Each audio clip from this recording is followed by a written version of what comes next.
আপনারা দেখেছেন যে দীর্ঘ 17 বছর পর গতকাল যে আমাদের তারেক রহমান দেশনায়ক তারেক রহমানের যে ঐতিহাসিক স্বদেশ প্রত্যাবর্তন ঘটেছে সেটির মাধ্যমে কিন্তু আপনারা ইতিমধ্যেই জানতে পেরেছেন যে এদেশের মানুষ কী পরিমাণ জিয়া পরিবার এবং তারেক রহমানকে তারা ভালোবাসে। সেই ভালোবাসার বহিঃপ্রকাশ আপনারা দেখেছেন।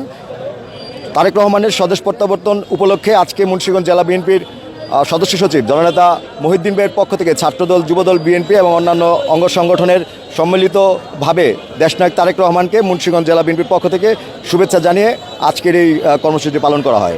এবং আমরা আশা রাখি আপনারা শুনেছেন যে তারেক রহমান বলেছেন যে I have a plan. Tarique Rahman যে প্ল্যানটি করেছে সেটি ইতিমধ্যে নানানভাবে তার বক্তব্যের মধ্যে আপনারা জানতে পেরেছেন।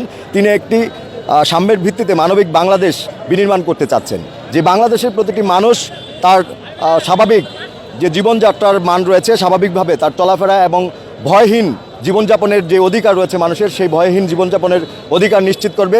মানুষের যেই মৌলমানবিক অধিকারগুলো রয়েছে সেই অধিকারগুলো নিশ্চিত করবে। প্রতিটি মানুষ যাতে তার জীবন স্বাধীনভাবে পালন করতে পারে, বাক ও ব্যক্তির স্বাধীনতা যাতে প্রত্যেকের অক্ষুণ্ণ থাকে, সেই বিষয়গুলো নিশ্চিত করার মধ্যে দিয়েই একটি আধুনিক বাংলাদেশ বিনির্মাণের স্বপ্ন তিনি দেখছেন এবং আমরা সেই স্বপ্ন বিনির্মাণে কাজ করে যাব। আসলে আমরা মুন্সিগঞ্জ জেলাবাসী থেকে সারা বাংলাদেশের নেতাকর্মীরা অত্যন্ত আনন্দিত যে 17 বছরের ইচ্ছা আকাঙ্ক্ষা আমাদের গতকালকা পূর্ণ হয়েছে।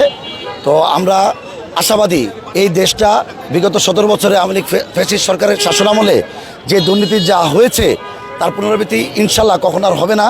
এবং তারেক রহমানের বক্তব্যের একটা বিষয় আমার অত্যন্ত ভালো লেগেছে, we have a plan for our country for our people. এই জিনিসটা শুধু তারেক রহমান একা হিসাব করলে হবে না। আমি মনে করি আমাদের মতো সাধারণ জনগণ থেকে শুরু করে বিএনপির প্রতিটা কর্মীর ভিতরে এই চিন্তাটা আসতে হবে যে আমরা দেশের জন্য কিছু করব, দেশের মানুষের ভালোর জন্য কিছু করব। তাহলে এই দেশটা ইনশাল্লাহ খুব সুন্দর সুশৃঙ্খলভাবে একটা আমরা সমৃদ্ধ বাংলাদেশ গড়তে পারব বলে আমি মনে করি। আপনারা জানেন দীর্ঘ 17 বছর পর দেশনায়ক তারেক রহমান কালকে বাংলাদেশে নিজের মাটিতে অবস্থান করেছে। এই কারণে মহিউদ্দিন সাহেবের নেতৃত্বে আর কি উনি আমাদেরকে বলছে, যার কারণে আমরা আজকে এখানে তারেক রহমান উনি আসছে দেখে আমরা আনন্দ মিছিল করতেছি। আমাদের অনুভূতি তো ভাষায় প্রকাশ করা যাচ্ছে না, আমাদের তো অনেক ভালো লাগতেছে।